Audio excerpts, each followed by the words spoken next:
Halo, salam Republik Akal Sehat. Nah, sekarang saya kebetulan bersama kawan saya dulu waktu SD ya. SD apa tuh? SD, waktu SD. Yaitu adalah Bro Ricky. Halo Bro, sehat? Alhamdulillah. Nah, ini kebetulan sekarang kerja di kopi dan saya sebetulnya itu nggak begitu ngerti tentang kopi ya. Memang saya suka kopi tapi nggak begitu ngerti karena kopi itu kan ada varian rasanya seperti apa dan bagaimana buatnya kan saya nggak tahu tuh. Makanya sekarang mau tanya-tanya nih sama Bro Ricky nih. Ini kawan saya dulu SD ya dan sama-sama kalau dulu mah nakal tapi sekarang udah bertobat dua-duanya. Yang membedakan dia pengusaha kopi, saya dosen filsafat gitu kan. Oke, Bro, langsung aja lah. Ini mau tanya-tanya kopi itu. Nah, yang saya bingung meskipun saya ini orang filsafat, di filsafat juga ada filosofi kopi ya. Jadi kopi itu menggairahkan yang namanya kehidupan, menginspirasi dan sebagainya. Ya, itu dalam ilmu filsafat gitu.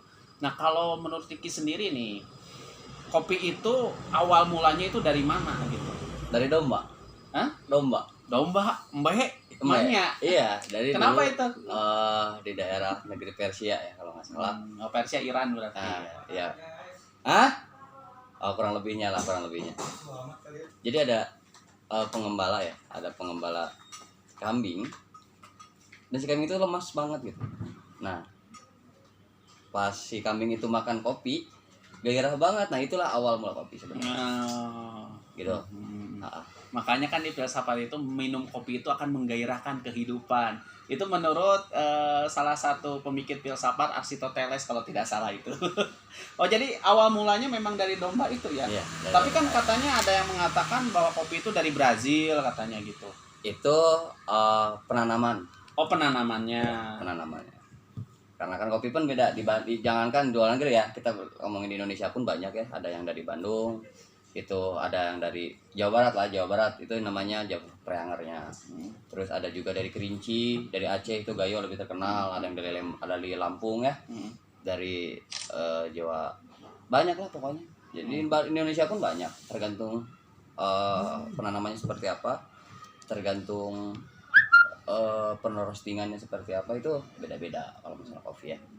Oke, nah itu ya. Terus apa bener tuh kopi yang di sini misalnya di restoran sini atau barista sama kopi yang di warung-warung emang beda itu rasanya atau ada apa gitu rasanya? Beda. Itu Beda. gimana itu? Kenapa sih di kopi di sebuah coffee shop, restoran itu lebih mahal daripada di kopi ya? Kopi di warung-warung, karena kopi-kopi warung-warung satu set aja bisa minum satu gelas hanya dengan Rp3.000 ya. Kalau diseduhin 4.000 atau 5.000. Tapi di sini bisa sampai 10, 15.000, 20.000, bahkan ada yang ngejual sampai di Starbucks aja sampai 50.000. Kenapa? Karena kalau yang di warung itu kebanyakan essennya. Oh, apa itu Essen itu? Essen Jadi? itu Bukan pemain bola ya, Michael bukan, Essen ya. bukan. Itu yang pemain Persib ya. Itu Essen tuh apa ya? Lebih ke perasa lah ya. Jadi pembuatan Oh, perasa. jadi ada zat perasa gitu. Kayak Oh, gitu, ada Essennya. Tapi kalau kita pure dari biji kopi asli, kita buat di sini, kita giling sendiri, kita tuang sendiri. Jadi baru tahu tuh bro, ya bro Densis. Jadi kopi yang di warung sama kopi yang di restoran atau barista itu berbeda ternyata. Makanya kan lebih enak itu yang di barista. Dan ternyata ada varian warna juga ya, rasa juga ya. Kalau warna enggak, kalau warna sama Oh, hitam. warna enggak ada. Oh iya. Hitam sama. Rasa Tapi ada, ya, ada yang coklat rasanya. sih, ada yang mocha itu coklat. Tapi kalau rasa itu ada juga. Sekarang udah banyak juga ya yang fruity. Maksudnya fruity itu ada kopi, rasa wine, ada rasa lemon. Kemarin saya pernah lihat rasa banana, rasa pisang itu ada. Banyak sekarang, banyak varian. Nah, yang paling favorit di kafe itu apa tuh kopinya? Itu tergantung lidah, Pak. Ya, itu tergantung lidah. Jadi setiap orang itu punya ciri khas, punya identik masing-masing. Kadang ada yang suka gayo wine, kadang ada yang suka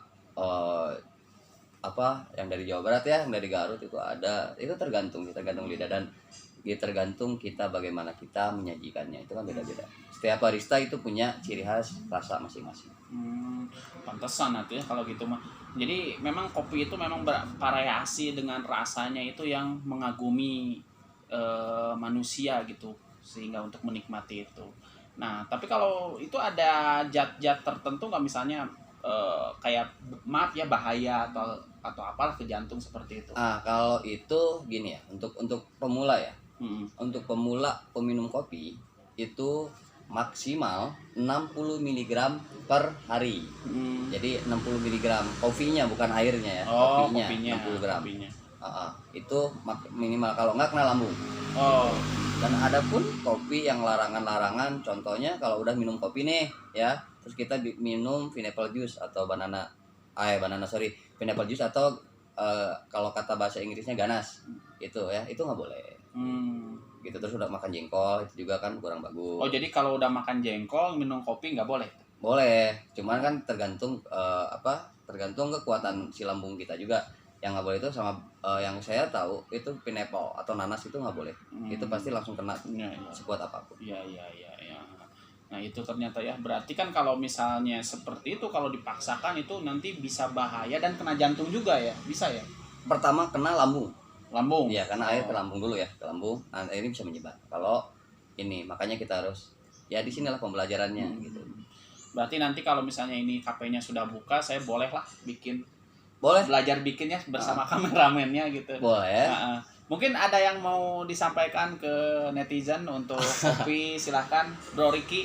Gini ya, yang intinya kopi itu sama seperti diri gitu. Dia juga harus disayangin, harus memakai perasaan juga pembikinannya. Dan bagi semuanya yang mau belajar, boleh datang ke sini nih di namanya Woodstock.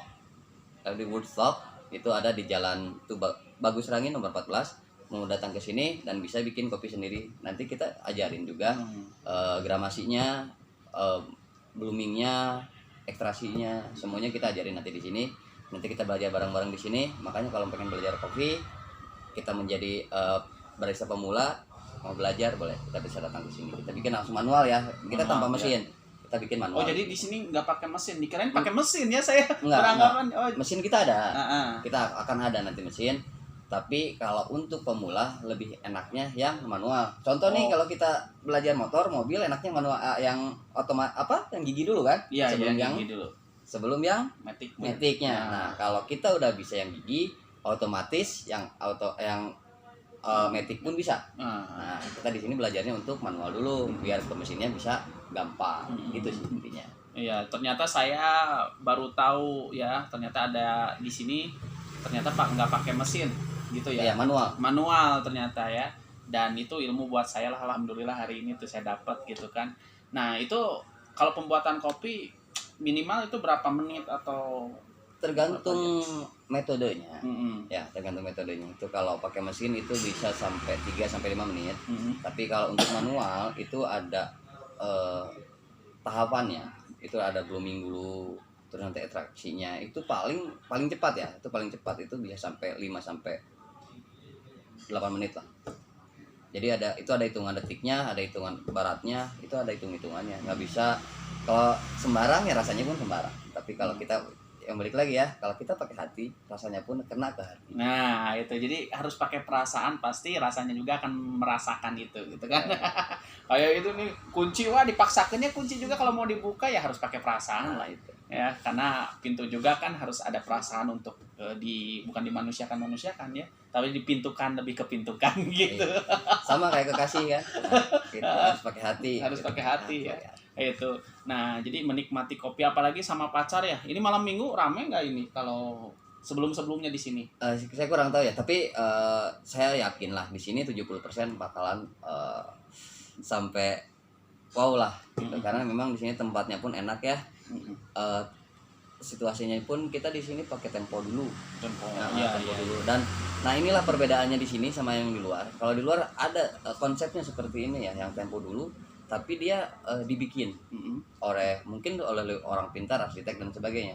Tapi di sini kita manual. Maksudnya manual itu ya udah sepengalirnya. Emang ini bangunan dari dulu kita nggak pernah apa-apain. Gitu. Jadi memang bangunan jadi emang asli dulu kayak gini. Kita hanya rombak sedikit udah hasilnya alamiah gitu. Oke. Nah, gini nih kan sekarang ini lagi ada corona nih. Kan kemarin ini sempat tutup juga kan. Nah, nanti kan mau dibuka lagi tanggal 10 ya? 10 mulai. Tanggal 10. Nah, itu bagaimana nanti ketika dibuka dengan situasi Covid ini gitu? Oke. Masalah social distancing atau Ya itu pasti ya, itu jelas ya, karena itu kebijakan dari pemerintah Bandungnya juga. Kita walaupun kita udah lepas PSBB, tapi kita nggak mau gegabah ya. Kita pasti ada pembatasan jarak untuk duduk, kita harus ada masker juga. Maksudnya disediakan di sini atau Nah, kita lagi rencana bakalan nanti adalah buat ininya ya, buat apa namanya ya, buat kita buat untuk di sini.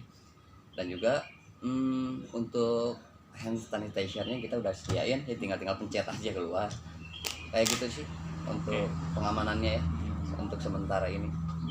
Wah, itu berarti mentaati aturan dari pemerintah sendiri itu berarti ya, dan itu bagus kalau menurut saya gitu. Jadi harus ditaati itu protokol kesehatan itu gitu. Nah, kalau misalnya nanti kalau ada yang melanggar bagaimana tuh nanti di sini misalnya ada yang melanggar, apa akan diberi sanksi oleh pihak KP atau bagaimana? Enggak, kalau untuk ininya, untuk aktivitasnya kita kan di depan ya, nanti kita bakalan kita ada tempometer yang tembak itu kita lihat dulu, dan nantinya kita pasti kita arahkan gitu. Nanti kita pasti kita arahkan gitu. Kalau misalnya melanggar ya, karena memang yang sudah bisa masuk berarti tidak sakit itu sih, tapi tetap kita harus menjaga ya. Kita di sini agak ketat juga. Oke, gitu ya. Oke, baik Bro Ricky, kalau begitu saya akhiri saja ya. Tapi jangan lupa nih Bro dan Sis, kalau mau ngopi datang aja ke sini. Kafe apa namanya? Woodstock. Woodstock Stand. Bukan. Apa? Bisa dibaca Bapak? Oh iya, itu Woodstock ya. Woodstock. Di Jalan Bangus Rangin nomor 14. Jadi kalau misalnya asing nih nama Bangus Rangin di mana, di Google Map juga ada deh. Pokoknya deket Gasibu aja gitu kan. Ya, Kota Bandung ya. Jadi kalau untuk orang yang luar Kota Bandung bisa nih ke Kota Bandung, mampir nih ke punyanya nih kawan saya Bro Ricky ini. Kalau dulu apa itu slogannya RW ya, Ricky Wawan. Tapi baheula sih ya nama henteu gitu kayak. Oke, baiklah Bro dan Sis, terima kasih. Semoga perbincangan saya dengan Bro Ricky tadi ada manfaatnya dan juga ada berkahnya juga dari Tuhan ya. Terima kasih. Salam Republik Akal Sehat.